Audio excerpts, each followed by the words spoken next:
having a very serious intro for the one and only JP Sebastian that occasionally has the weird wink at camera. I'm sorry, you did that yesterday. Apologies You're to doing all. it probably today, but we are here to review the movie Air. Yes. Wait, come on, now please just get a wink, though. Yes! Okay. Oh, wrong camera. Come on, wait, didn't get it. Let the camera get it. The people need a wink. There's your camera. Yeah. But you're moving the whole head. And Zanzi, you've been officially served. You gotta source it up. Okay, look, we gotta talk about a movie though. So out today is one that you said that you've been seeing on social media. People are hyping. American bloggers that I follow, they said it was a really good movie. This one in particular said best one she's seen in a long time. What do you expect? You got Ben Affleck and Matt Damon, and when the two of them together, you know, Winning duo. Like friends for so long already, they know everything about each other. Each other's timing, each other's feel. Works a bit, you know, perfectly in its own sort of way like that. And I'll tell you what, let's have a little demonstration of the two of them sparring together and the way we love to see them together. When was the last time? I mean, man, obviously the last deal was the one that I mentioned just before the break. Aside from that, man, the one with Robin Williams, which I just forget now. Where Matt Damon's a mathematical genius.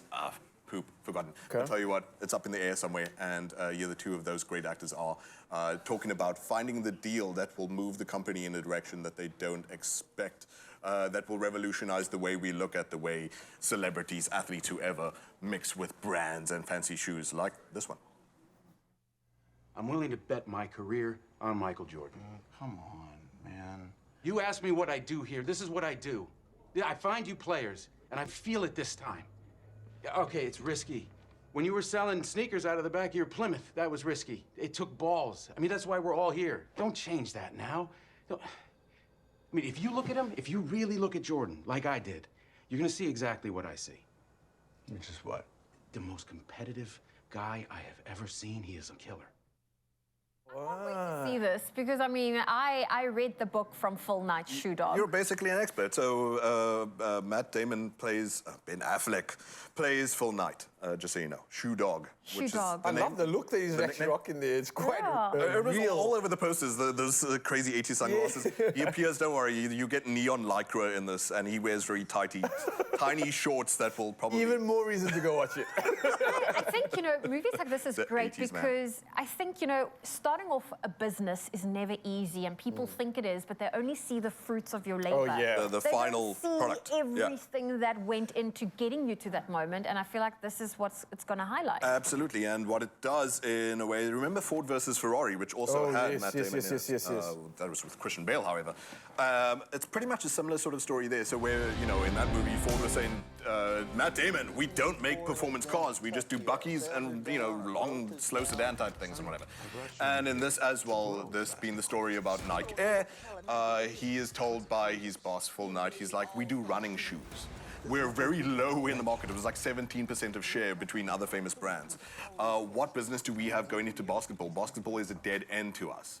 Matt Damon plays Sonny Vaccaro, so this is the true story of a scout for that company who finds Michael Jordan, who it seems a prospect that no one wants to buy into because he's a defensive player. He was just 18 back then. It's weird for us to talk about Michael Jordan not being, because the guy's a miracle. He's an athletic miracle. Yeah. He's man, just looking at his hand movement and three-pointer in this movie. And that's what I love about bits of this. Unfortunately, it doesn't give me too much of that, but man, I'm not even a huge fan of basketball, but basketball is such a graceful, balletic kind of thing. Whenever they put it in movies, it's like, ball is life, man. It's beautiful. But, yeah, so the story is he's pretty much a gambler, but not a hothead in the way you might expect of other company movies like Leonardo DiCaprio in Wolf of Wall Street. He's not like, go for the jugular type go-getter. He is a bit calculated, but Matt Damon, his character is more concerned with like finding feeling, finding emotion, especially since brands can feel like such cold things to people. Nice, yeah. They're not humans, we are. And then on the other hand, he's got these co-workers who are just sort of coasting. He's got the company that's resistant. It's got its own rules and way of doing things. And then on the other end of the line, Michael Jordan, who wants nothing to do with this brand. He says, you know, the joke about it, and it's Viola Davis who plays his mother fantastically. These are all magnificent actors, by the way. Geez, even other names like, you know, people don't necessarily know that Chris Tucker is a great dramatic actor. And he's hilarious in this, of course, as well. But just I can't actually picture that, to be very Silver honest with Linings you. Playbook, you might have forgotten. He's fantastic. in True, yes. even Marlon Wayans, who is also a dramatic actor, Requiem for a Dream, maybe a hard rewatch, but no, everyone in here. I think maybe the reason why a lot of the interaction is so sort of naturalistic is what I was saying to you before we got into the Zoe, is behind camera you got Ben Affleck directing. An actor knows an actor pretty darn well, and he knows how to keep things loose and playful. So all of the interactions, all of the dialogue and all that kind of business is, you're going to enjoy this sort of like comedic sparring, similar to like Wolf of Wall Street, but not as aggressive. You're going to enjoy the play of these people. They just really love doing what they're doing. And what is really, really sweet, by the way, about loving what they're doing, sorry if I'm rambling now, but what is beautiful at the heart of Air is that this is not actually a story about the tacky. This is a story about the new project that Matt Damon and Ben Affleck have bravely launched in the same way they had to bravely shake up, basically, an industry to give the worth that Michael Jordan deserved per shoe that they felt.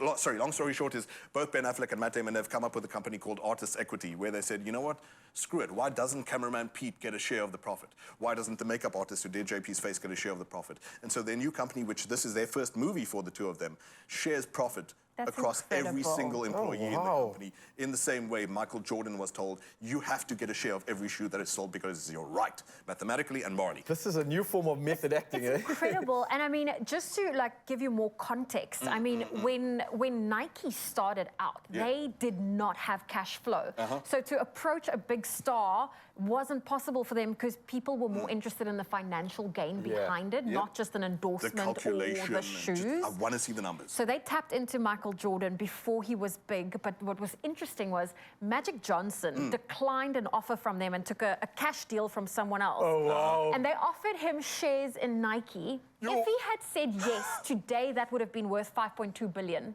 5.2 billion? Yeah. What? And he said no for, at the time, for something like $100,000 at the time. Oh, it begs the question, do you think he could replicate what the Magic Man himself was able to do, though? My hope is that a step in the right direction is that the company that Ben Affleck and Matt Damon have started, where they recognize that it is labor's right to take what it made, might shake up the Hollywood industry. It's a risk they're taking, and I hope I think it's a good risk. Air is worth it, though. So let's have another look at one of the most important actors in this too, Viola Davis, who plays the mother of Michael Jordan, here interplaying with Matt Damon about the belief in the young phenom. What should I ask you? Ask me why I'm in Wilmington, North Carolina. Why are you in Wilmington, North Carolina? Because I believe in your son. I believe he's different. And I believe you might be the only person on earth who knows it. That's why I'm in Wilmington, North Carolina. All right, Mr. Vaccaro, thank you for coming.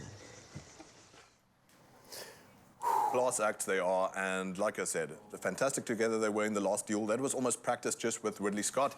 But most important of all is if everyone's obsessed with the numbers, even though Matt Damon's character is not, we have to be here too sometimes, and JP gives this 8 out of 10. Fantastic comedy. Hilarious, going to be one of the funniest for people of all year, but not in the sense of just comedy, but just in the appreciation of seeing actors not even self-indulgently just play with one another. It's great to watch very talented human beings like Viola Davis, Matt Damon, Ben Affleck, Chris Tucker, Marlon Wayans play. I'm sold. You're getting me so excited to see this movie now. It's very good. I'm ready for it. I am ready for it. So do go and watch it. It's out in cinemas from this weekend. JP Sebastian giving it 8 out of 10. And if you know JP, you know he is super stingy with his popcorn. So that is massive, 8 out of 10. Oh, wait.